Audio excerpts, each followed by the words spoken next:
kiramay sa pamilya ng mga biktima, sa pamilya ni Rene at sa pamilya ni Divine. It's very unfortunate, very sad. People say it's tragic, but we just have to be strong. But pagkatapos po yung magkiramay, importante rin po kung nawaan ng lahat na kailangan namin gawin yung trabaho namin dito sa Philippines Police Division, because we are the government agency taking care of Philippine sports and the development of Philippine sports, lalo na yung grassroots and amateur sports. So, kailangan po na bigyan natin ng importansya itong unfortunate incident na to. So today, this morning, we released a statement. I'm sure you already have that statement. Please share it with everyone. But I would like to inform everybody, because it is the entire country is crying, no?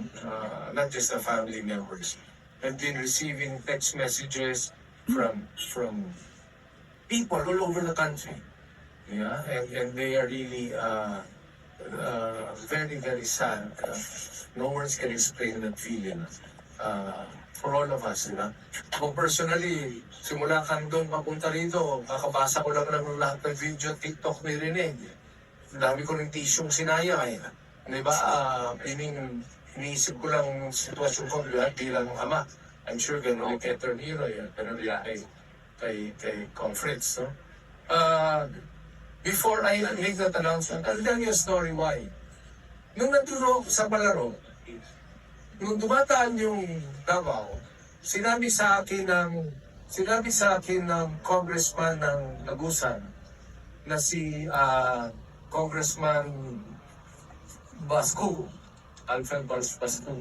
Sabi niya, Chairman, tingnan mo yung batang kumakawayo, yung matangkad na kumakaway na bata. Sabi niya, napunta sa Davao yan kasi gusto mag-aral. Pero taga rito yan.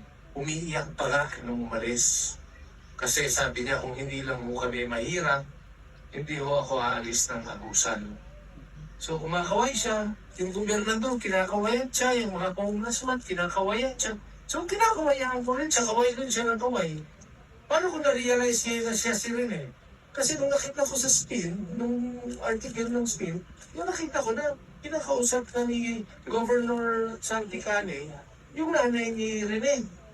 Sabi ko, ito pala yung batang so jolly, so happy, so proud, di ba, full of dreams, na kumakaway, na sinasabi nga ni Congressman Basco, umiyak yan nung umalis sa Agusan, at humihingi pa ng katawan, na kaya siya nawala sa Agusan province because he simply wants to pursue his dreams and to study for his family. Ganon ka sakit. So having said that,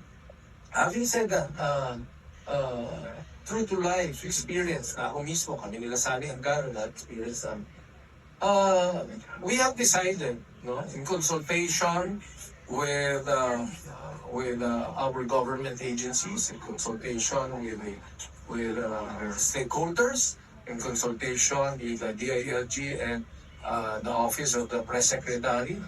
We are now convening by tomorrow at 1:30 the stakeholders meeting, and we have invited the stakeholders meeting and the panel. We call it the stakeholders panel. It will be here in PSC tomorrow at 1:30. And we have invited the following. Number one, the Executive Director of Samahang Basketball ng Pilipinas, Eric Adi, who is also a lawyer.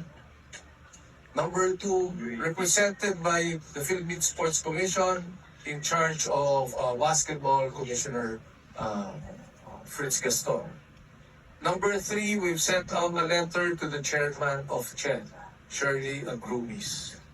Number four, we've sent out invitation and they have confirmed two representatives from the UAAP, namely Executive Director Remo Zagisat and Father Aldrin Suwan, who is in charge of student affairs of Adamson University. Number Director Leroy, kami po'y nakikiramay sa pamilya